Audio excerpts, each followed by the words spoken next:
Sistema digestório, anatomia e fisiologia. O sistema digestório é um sistema responsável pela obtenção, digestão e absorção de nutrientes, disponibilizando os mesmos para todos os processos vitais que acontecem no organismo humano. Essa figura, então, mostra o sistema digestório em sua totalidade. O sistema digestório ele tem início na boca, certo? E passa pelo esôfago, estômago, intestino delgado, intestino grosso, reto e ânus. Alguns órgãos adendos participam também do sistema digestório, como fígado e pâncreas, apesar dos alimentos não terem contato, ou seja, não passarem através desses órgãos durante o processo digestório. Dessa forma, esses órgãos colaboram com o processo de digestão, produzindo sucodigestivos que participam e propiciam todo o processo de degradação alimentar. Por definição, o sistema digestório tem como funções a digestão, a absorção e a excreção de substâncias que não foram absorvidas pelo trato digestório. Ele é composto pelos órgãos boca, esôfago, estômago, intestino delgado, intestino grosso, reto e ânus. Esse é o caminho percorrido pelo alimento desde a sua ingestão até a sua excreção. Essa figura, então, ilustra os órgãos citados no slide anterior. Então, o alimento adentra a cavidade bucal, onde vai sofrer um processo físico de mastigação, que vai promover a quebra desse alimento em partículas menores, facilitando a deglutição. Ainda na boca, o alimento é misturado com a saliva e a saliva traz enzimas que iniciam o processo de digestão de carboidratos. O alimento é deglutido, passa pelo esôfago e atinge o estômago. O esôfago é apenas um canal condutor que favorece a chegada do alimento até o estômago. O estômago é um órgão elástico, onde o alimento passa algum tempo durante o processo de digestão e onde acontecem várias reações enzimáticas que estão relacionadas principalmente à degradação de proteínas.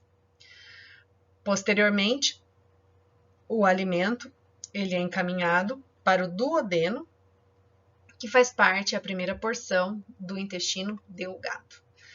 O alimento passa pelo duodeno, onde recebe secreção pancreática e secreção hepática, né? Bile e suco pancreático, que contém enzimas responsáveis pela digestão de carboidratos, proteínas e lipídios, um nutriente até então intacto em todo o processo de digestão, já que existe lipase salivar lipase na saliva, porém, o tempo em que ela fica ativa é muito pequeno. Então, a grande digestão de lipídios vai realmente começar a acontecer no duodeno.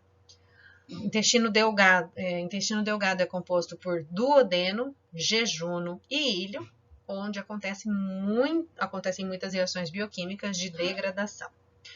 Posteriormente, o alimento é encaminhado para o intestino grosso, que é composto de cólon ascendente, transverso e descendente, onde vai acontecer a absorção de água e o término da formação do bolo fecal, que será eliminado.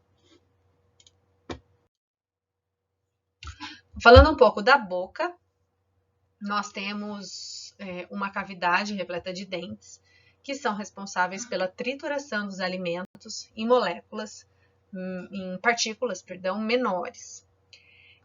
Esse processo facilita a deglutição e, ao mesmo tempo em que a mastigação acontece, o alimento ele é misturado com saliva. Saliva é o primeiro suco digestivo presente no nosso organismo. A saliva é rica em amilase, que é a enzima responsável pelo início da degradação do amido. Além da deglutição, que é favorecida, né, pela língua, que a língua colabora com esse processo, a língua também é uma parte do sistema digestório importantíssima para o processo de percepção sensorial, já que nela localizam-se as papilas gustativas, responsáveis pela percepção dos gostos. À medida, então, em que esse alimento foi triturado e misturado com a saliva, será deglutido, sendo que na boca nós temos o acontecimento de dois processos. O processo físico, que é a mastigação, ou seja, a redução do tamanho das partículas dos alimentos, e tem um processo químico, que é o início da degradação do amido pela ação da amilase, enzima amilase salivar.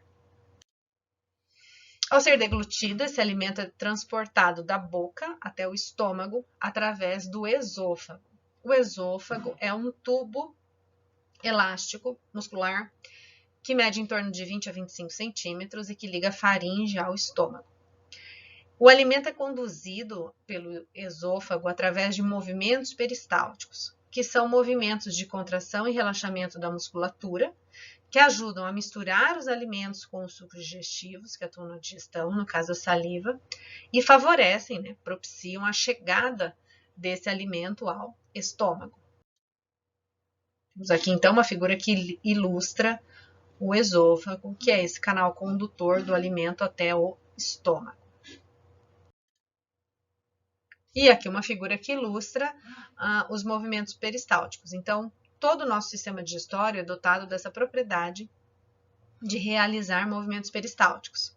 Movimentos peristálticos são movimentos de contração e relaxamento da musculatura do sistema digestório, que favorecem com que o alimento caminhe ao longo de todo o trato digestório. Então, os músculos se contraem e se relaxam, consequentemente, e o bolo alimentar vai sendo empurrado até atingir o próximo órgão, a próxima parte do sistema digestório.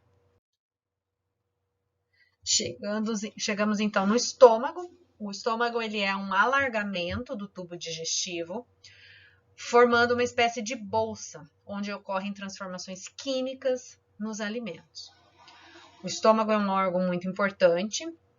Ele possui glândulas que produzem o suco gástrico, que é composto por enzimas, e também por ácido clorídrico, além da produção de um muco protetor, para que haja realmente a proteção desse órgão contra a ação agressiva do HCl.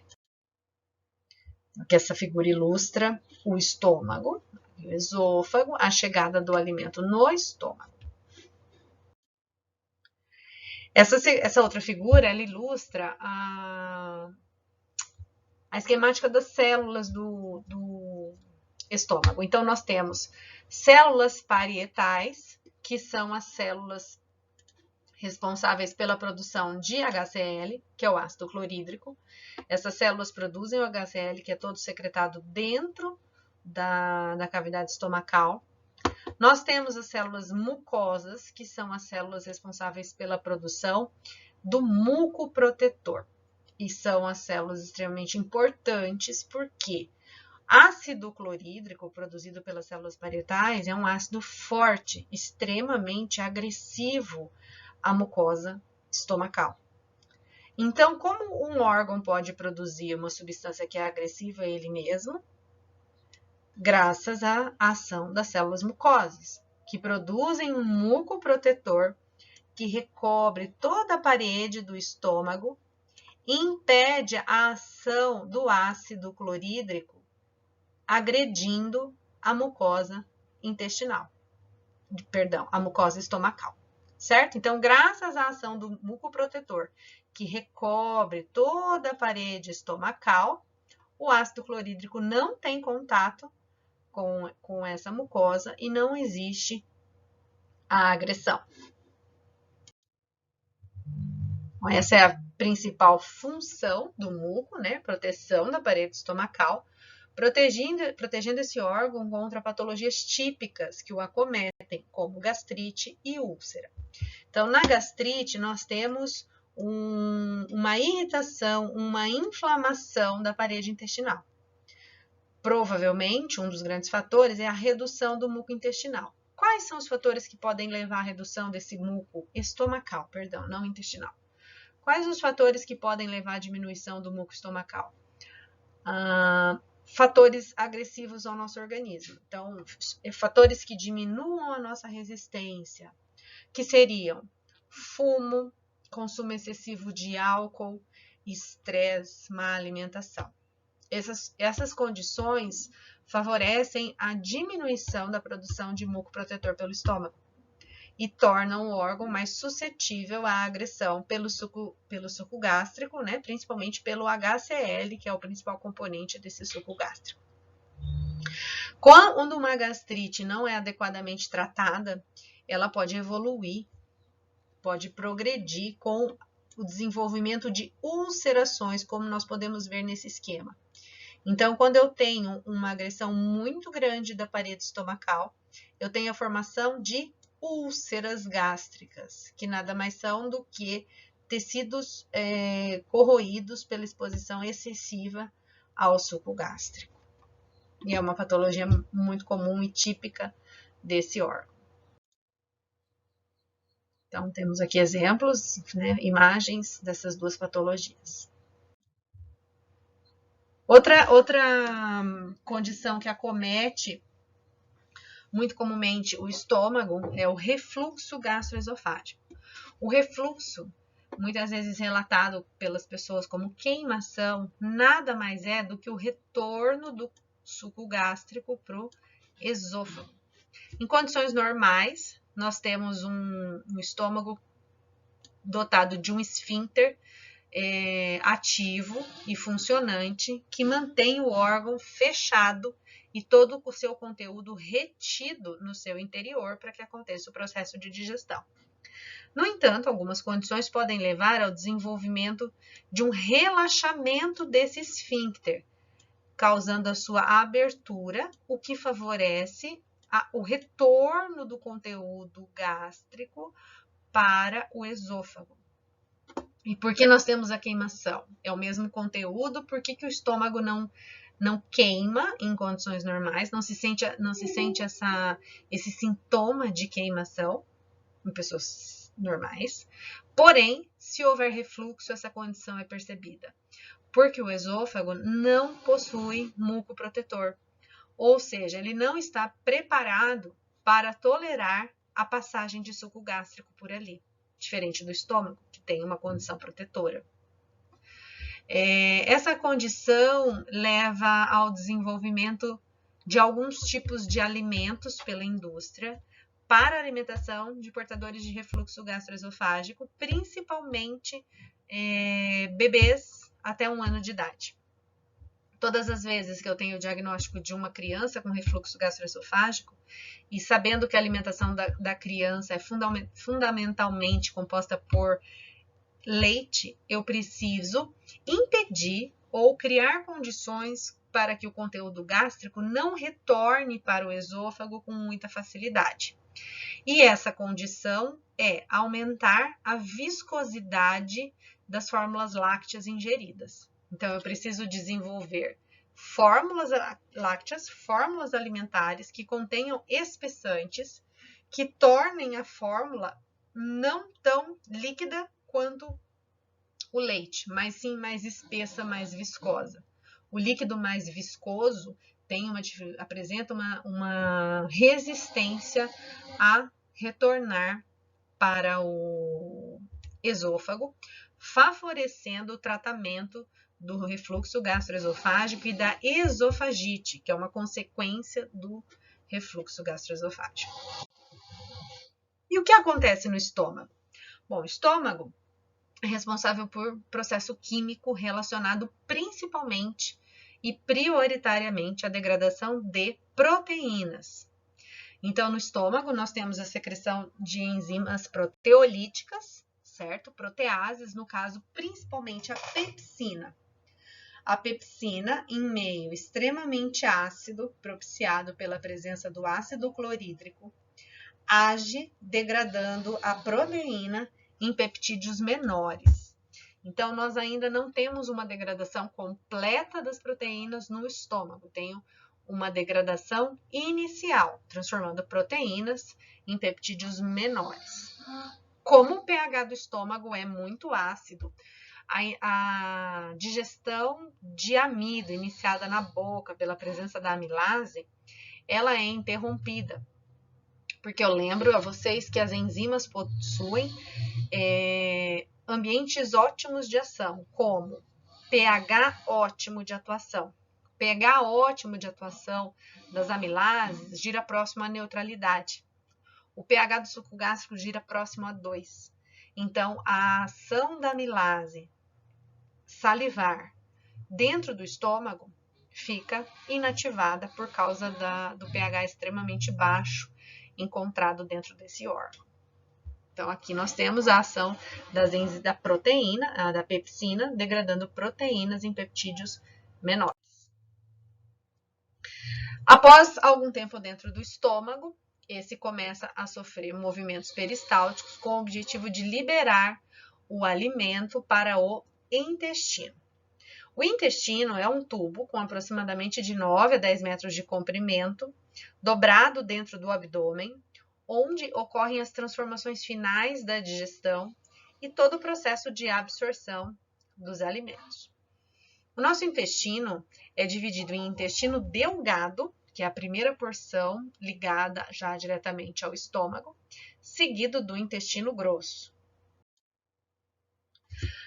O intestino delgado, ele é composto por 3 partes, que são denominadas duodeno, jejuno e íleo. A digestão ocorre predominantemente no duodeno e nas primeiras porções do jejuno. Na decorrência disso, então, nas porções finais de jejuno e no íleo, temos os processos absortivos. No duodeno, que é a primeira porção do intestino delgado, imediatamente na sequência do estômago, nós temos a secreção de sucos digestivos. O suco pancreático, que é rico em enzimas digestivas que vão colaborar para o término dos processos de digestão de alimentos, de nutrientes. E também a secreção de bile, que é o suco digestivo produzido pelo fígado e armazenado na vesícula biliar. Essa figura, então, ilustra o estômago, que é o órgão onde vai acontecer a digestão, o início da digestão das proteínas. Conforme o alimento encerra o seu prazo de permanecer nesse órgão, as digestões começam a serem, as reações começam a se encerrar, esse órgão se movimenta para que o bolo alimentar seja empurrado para o duodeno, essa porção em amarelo, que é a primeira porção do intestino delgado. Então, aqui nós temos também a secreção de bile e de suco pancreático. Na sequência do duodeno, nós temos o jejuno, que é essa porção em roxo, e, por fim, o íleo, que está representado aqui em rosa, que compõe as 3 partes do intestino delgado, duodeno, jejuno e íleo. Lembrando que a duodeno e a primeira porção do jejuno são caracterizados mais por processos digestivos, parte final de jejuno e íleo mais pelos processos absortivos. Todo o sistema, todo o intestino, então, é dotado da capacidade do peristaltismo, que são movimentos de contração e relaxamento que vão empurrar o bolo alimentar para frente, certo? É importante no processo de digestão e na absorção, porque além de propiciar o caminho do alimento ao longo do trato digestório, ele atua agitando o alimento e misturando com as secreções intestinais, aumentando a probabilidade das reações bioquímicas acontecerem. Uma característica importante do epitélio intestinal é a presença de vilosidades e microvilosidades intestinais, características típicas desse epitélio, que tem a principal propriedade de permitir uma maior absorção de nutrientes. Então, nós temos aqui um corte demonstrando o que são vilosidades intestinais, que são essas grandes ondulações que esse epitélio possui, certo? Então, essas são as vilosidades intestinais.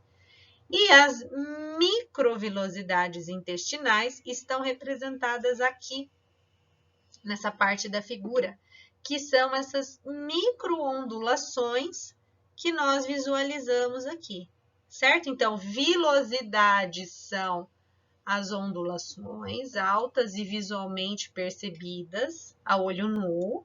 Só que cada velocidade, se ela for aumentada, nós conseguimos perceber que ela tem essa característica, que são microondulações, que são, na verdade, as microvelocidades intestinais, que tem a grande propriedade de aumentar a área absortiva do intestino. As velocidades intestinais,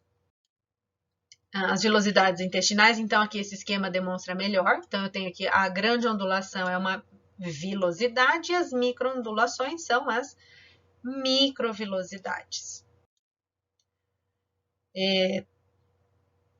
Esse epitélio, então, nesse epitélio existe uma densa rede de capilares, vênulas, dutos laterais que permeiam os vilos intestinais, permitindo assim o aporte de substâncias e a drenagem dos nutrientes, água, eletrólitos que são absorvidos pelo epitélio intestinal. Então, nós podemos observar nesse corte que existem orifícios, que são os sítios absortivos.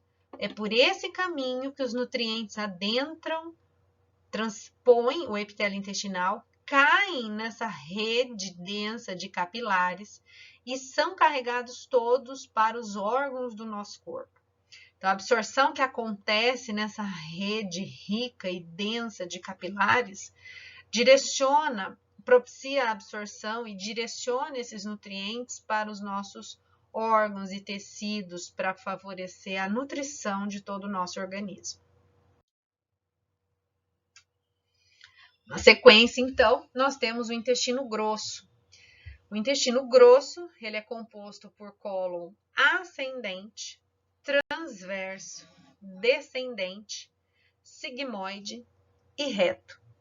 O intestino grosso secreta muco e é em grande parte responsável, então, pela absorção de água e eletrólito nas fezes. A grande absorção de nutrientes acontece, então, no intestino delgado, nas porções mediana e final, e a absorção de água e eletrólitos acontece no intestino grosso. Após o acontecimento de todo esse processo absortivo, as fezes estão prontas para serem eliminadas. O intestino grosso mede em torno de 1,5 metro e está aqui representado pelo cólon ascendente, transverso, descendente, reto e ânus. Temos aqui o apêndice, bem famoso por inflamar e provocar a necessidade de cirurgias urgentes para sua retirada, né? No caso da apendicite, ele é um pedacinho de intestino sem função.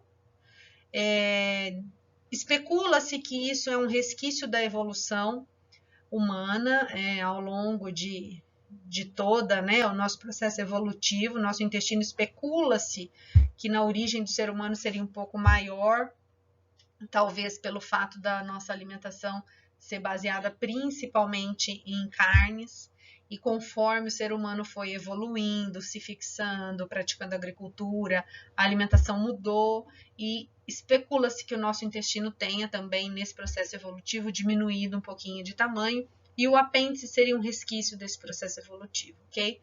Hoje ele não tem função nenhuma.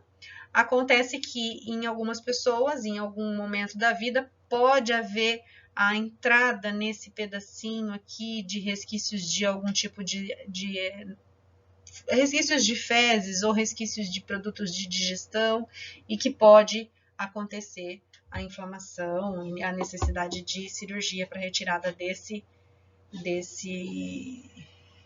apêndice.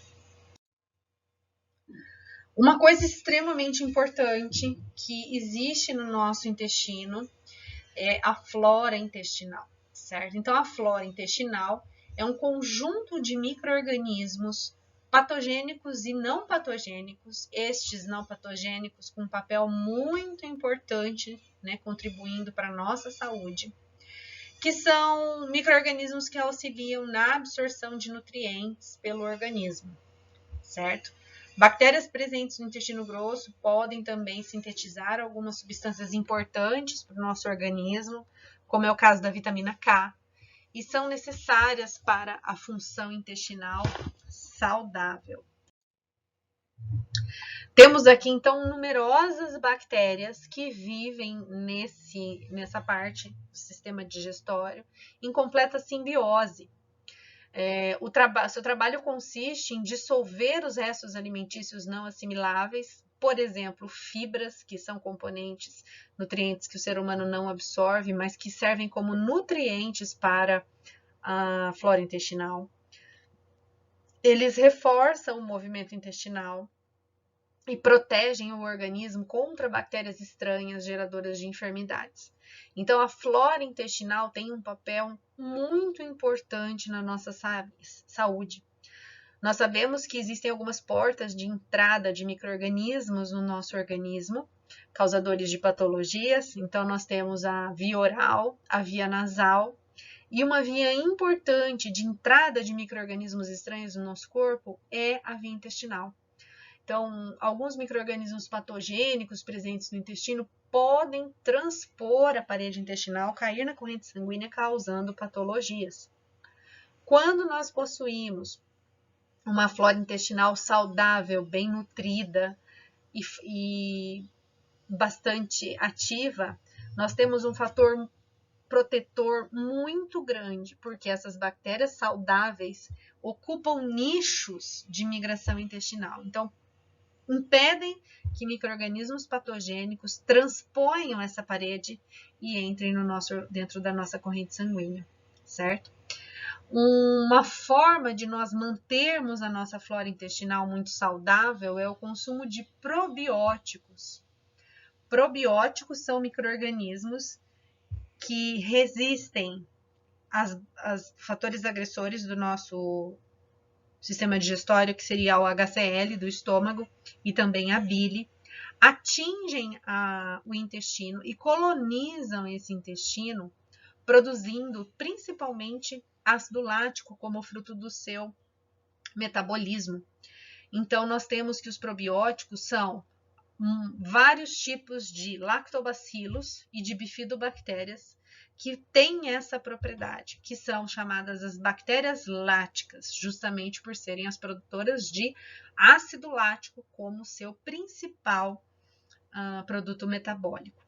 O ácido lático, produzido por esses micro-organismos, diminui o pH intestinal e tornam esse ambiente intestinal impróprio à multiplicação de micro-organismos patogênicos e favorável à multiplicação da flora saudável.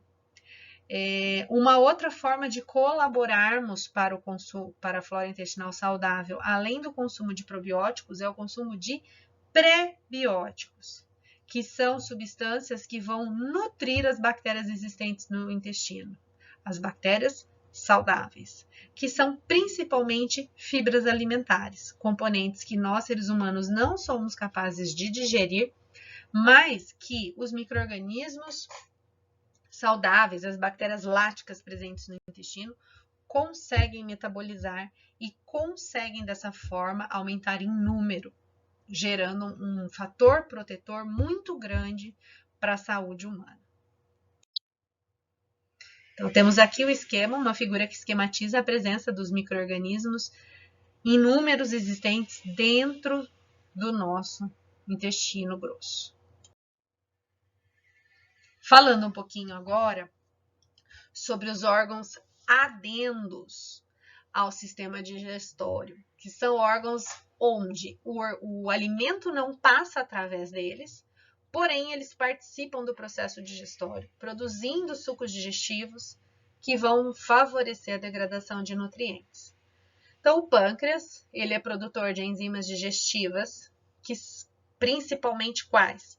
Tripsina, responsável pela continuidade da digestão de proteínas, lipase, responsável pela degradação de lipídios, amilase pancreática, responsável pela continuação da degradação do amido, quimotripsina e elastase, que são enzimas que e também carboxipeptidases, que são as enzimas que terminam a degradação proteica. Essas enzimas produzidas pelo pâncreas são secretadas no duodeno, que é a primeira porção do intestino delgado. O pâncreas também produz bicarbonato de sódio, substância responsável para neutralizar os íons H+, provenientes do HCl secretado pelo estômago. Então, à medida em que o bicarbonato de sódio neutraliza, os íons bicarbonato neutralizam os íons H+, liberados pelo estômago, o pH do bolo alimentar aumenta. Então, ele estava muito baixo, porque o suco digestório puro tem um pH em torno de 2, ele vai atingir um pH em torno de 7,5, 7,7 por conta da neutralização desses íons H+. Quem produz, então, esse bicarbonato de sódio para neutralização do pH é o pâncreas, e essa substância é secretada no duodeno. Faz parte, então, do suco pancreático. Temos também, produzidos pelo pâncreas, alguns hormônios. Então, ele é um órgão também produtor de hormônios, principalmente insulina e glucagon, esses secretados na corrente sanguínea e não no sistema digestório, que são hormônios que participam do controle da nossa glicemia, ou seja, da taxa de glicose no sangue. Insulina é um hormônio que favorece a entrada de glicose para a célula, para que seja metabolizado e transformado em energia. E glucagon é um hormônio que favorece a quebra de glicogênio, sendo transformado em glicose, para manutenção dos níveis sanguíneos normais desse nutriente. Então, essa figura mostra como o pâncreas tem ligação com o duodeno. Então, aqui nós temos ele fica ao lado, né, do duodeno e ligado a essa porção do intestino através de dutos que promovem a chegada do suco digestório dentro do duodeno. Nós temos também aqui mostrando o fígado, que é o órgão que nós vamos tratar na sequência, vesícula biliar e os dutos responsáveis pela ligação desse órgão e da vesícula também no duodeno. Então, é desta forma que suco pancreático e bile chegam no duodeno, através desses canais condutores de secreção. Então, falando um pouco do fígado, o fígado é responsável, um grande órgão metabólico do nosso organismo, é um órgão responsável, na verdade, por quase 30% do nosso metabolismo. Então, aqui nós temos muitas funções acontecendo dentro deste órgão. Fígado produz bile. Bile é um suco digestivo capaz de fazer a emulsificação de gorduras para uma ação eficiente da lipase pancreática. Então, temos aqui substâncias emulsificantes que favorecem a solubilização da gordura no bolo alimentar e uma ação mais eficiente da lipase pancreática, que vai promover a quebra de lipídios em ácidos graxos. Ele é responsável também pela eliminação de produtos de degradação metabólica do organismo, hemoglobina proveniente dos eritrócitos destruídos, né, que a cada 120 dias se renovam. Ele tem um papel muito importante no metabolismo de colesterol, ou seja, é um órgão muito importante dentro do nosso organismo. Nós temos aqui uma imagem de um fígado saudável, e aqui a imagem de um fígado acometido de cirrose hepática, né, mostrando bem a característica de morte de tecido. Essa figura, ela representa, então, esses órgãos que estávamos comentando, fígado, os dutos que permitem a condução de bile até o duodeno e vesícula biliar. Uma situação que acomete muitas pessoas, uma situação muito comum, é o desenvolvimento de cálculo biliar, né, pedras dentro da vesícula, que se faz necessária a retirada da vesícula. Quando esse saco que armazena bile temporariamente, ele é retirado, o fígado fica ligado diretamente ao duodeno. Então, a secreção de bile, normalmente, o que acontece? O fígado produz bile e a bile é armazenada dentro da vesícula. Quando chega alimento dentro do duodeno, existe um estímulo para que a vesícula biliar se contraia e mande essa quantidade significativa de bile para o duodeno para que aconteça a digestão de alimentos. Em indivíduos que têm cirurgia de retirada de vesícula, essa ligação entre fígado e duodeno, ela fica direta. Então, não existe mais um armazenamento de uma quantidade significativa, esperando que alimento chegue ali para ser feita a digestão. Isso acontece, então, continuamente. Qual é a consequência disso para a vida de uma pessoa que não tem mais vesícula?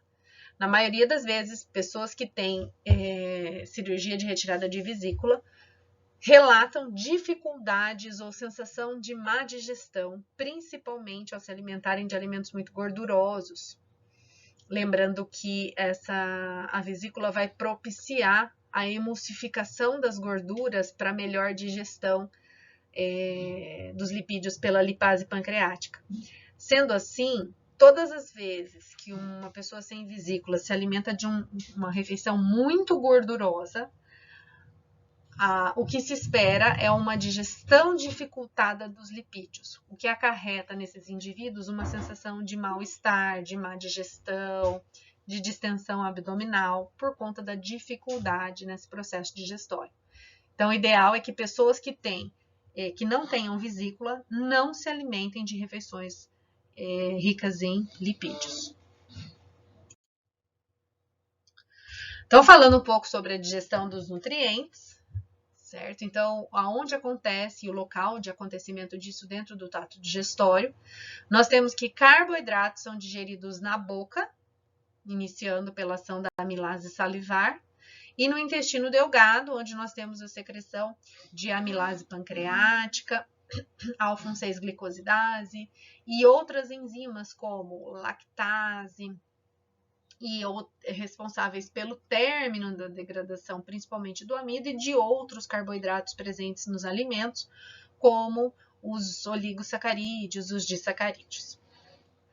Proteína, dando origem sempre, então, como término da digestão de carboidratos, chegando na unidade fundamental, chegando na obtenção de monossacarídeos. Então, a digestão de carboidratos compreende toda a conversão de poli e disacarídeos, oligosacarídeos, em monossacarídeos, deixando esse nutriente disponível ao processo de absorção.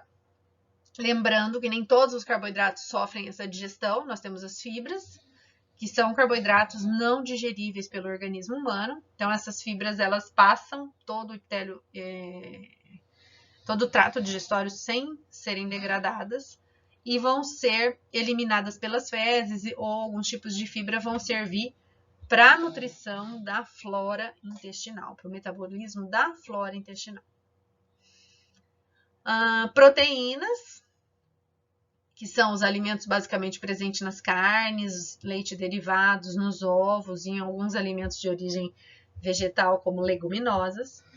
São digeridas no estômago pela ação da pepsina, tem início então pela ação da pepsina, e ao chegarem ao intestino delgado, nós temos a secreção de quimotripsina, tripsina, carboxipeptidases, elastases, que são as enzimas, as proteases, que vão terminar a digestão das proteínas, convertendo-as a aminoácidos, que são a unidade fundamental das proteínas e que são a molécula que o nosso organismo é capaz de absorver. E, por fim, os lipídios têm apesar de termos um pouco de lipase salivar, a ação dessa enzima sobre esse nutriente é mínima, porque ela já vai chegar no estômago, que tem o pH impróprio para a atuação da lipase. E a ação toda a degradação de lipídios vai acontecer mesmo no intestino delgado, após a liberação de bile, que vai emulsificar os lipídios, e da lipase pancreática, que vai fazer com que os lipídios complexos sejam convertidos em ácidos graxos e glicerol, sendo que o ácido graxo é a unidade fundamental dos lipídios e que vão ser absorvidos pela corrente sanguínea, pelas velocidades intestinais, certo? Caindo na corrente sanguínea para nutrir os nossos tecidos. Essa figura esquematiza, então, a degradação do amido, uma molécula grande, como nós podemos ver representado aqui.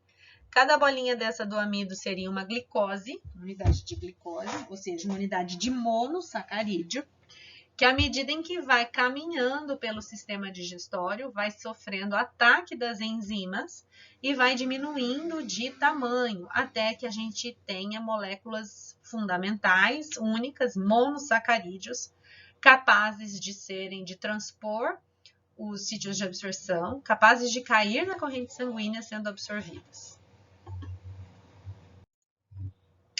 Já as proteínas da dieta, ao chegarem no estômago, vão sofrer a ação da pepsina, que leva à formação de polipeptídeos e aminoácidos. Então, transforma as grandes proteínas alimentares em polipeptídeos e aminoácidos de peptídeos, que sofrem ainda a ação de outras enzimas aqui ilustradas, como elastase, carboxipeptidase, tripsina, quimotripsina, que nos levam à obtenção final, após a ação das aminopeptidases, de aminoácidos. Aminoácidos são moléculas muito pequenas, capazes de transpor a barreira intestinal, caírem na corrente sanguínea e irem para o fígado. Todos os nutrientes absorvidos vão primeiramente para o fígado, para posteriormente atingirem todas as outras células do nosso organismo e desempenharem as suas funções. E por fim, os lipídios, caracterizado aqui por uma molécula de ácido graxo, que seriam essas moléculas que são apresentadas aqui. Então, cada lipídio presente no alimento, então quando a gente ingere, por exemplo, manteiga, temos ali triglicerídeos, né, que são moléculas formadas por 3 ácidos graxos mais um glicerol. Essas moléculas, esses triglicerídeos, são a principal forma em que os lipídios se encontram nos alimentos. Eles precisam ser degradados através da ação de lipases e vão liberar ácidos graxos, que vão ser absorvidos, transpor a parede intestinal, vão ser transportados pelos capilares, vão chegar ao fígado e vão exercer também a sua função dentro do nosso organismo. Então, que fica importante que todo esse processo digestivo, ele tem uma única função, que é reduzir o tamanho dos nutrientes alimentares para que eles sejam capazes de transpor a parede intestinal por meio das vilosidades e microvilosidades intestinais, caírem na corrente sanguínea, chegarem ao fígado e de lá serem transportados para todos os nossos órgãos, atingindo as nossas células e completando o processo de nutrição. Esse quadro, ele esquematiza o processo de digestão. Então, nós temos carboidratos, sofrem na boca o processo físico de trituração e o processo químico de ação da amilase salivar, onde amido começa a ser convertido em monossacarídeo, disacarídeo e destrina. O bolo alimentar vai para o estômago, onde não tem transformação significativa com relação aos carboidratos. E ao chegar no intestino delgado, após a ação de enzimas, nós vamos ter a degradação de oligosacarídeos em monossacarídeos, de disacarídeos também em monossacarídeos e de destrina também em monossacarídeo, que é a unidade fundamental dos carboidratos. As enzimas que fazem essa digestão são a amilase pancreática, produzida pelo pâncreas e secretada no duodeno, lactase, produzida pela própria mucosa intestinal, invertase, responsável pela quebra de disacarídeos, E após a ação dessas enzimas, os monossacarídeos já estão prontos para o processo de absorção, caindo na corrente sanguínea e desempenhando o processo de nutrição celular. No intestino grosso, o que acontece com os carboidratos? Temos ali fibras alimentares que não foram degradadas, já pelo seu próprio conceito, fibras são carboidratos não digeríveis pelos seres humanos, porém que nutrem a flora intestinal. Então, no intestino grosso, nós temos fibras disponíveis para a fermentação microbiana e melhora da quantidade e da qualidade desses micro-organismos. Proteínas são nutrientes presentes principalmente nas carnes, ovos, queijos, leite derivados. Não sofrem transformação científica na boca e vão começar a ser degradados no estômago, onde eu tenho ação de pepsina, que age transformando proteína bruta complexa, da forma que está no alimento, em polipeptídeos, peptídeos menores, certo? Esses polipeptídeos, esses dipeptídeos vão ser convertidos em aminoácidos no intestino delgado, pela ação de tripsina, quimotripsina, carboxipeptidase, elastase. Posteriormente, esses nutrientes vão ser absorvidos. Os lipídios não sofrem transformação significativa na boca, apesar da existência da amilase salivar, e também nem no estômago, que tem um pH extremamente ácido, impróprio para a ação dessa enzima, dessa amilase salivar que veio da boca. A grande transformação dos lipídios acontece pela ação da lipase pancreática e da bile, que promove a emulsificação dos lipídios e favorece a ação da lipase, e promove a conversão de lipídios em ácidos graxos mais glicerol, levando ao processo de absorção. Vitaminas e minerais não são transformados em todo o sistema digestório, porque já são moléculas muito pequenas e prontas para serem absorvidas. Então, ao chegarem no final do intestino delgado, no começo do intestino grosso, vitaminas e minerais são absorvidos pelas microvilosidades, caindo na corrente sanguínea, sem a necessidade de nenhuma transformação ao longo do sistema digestório.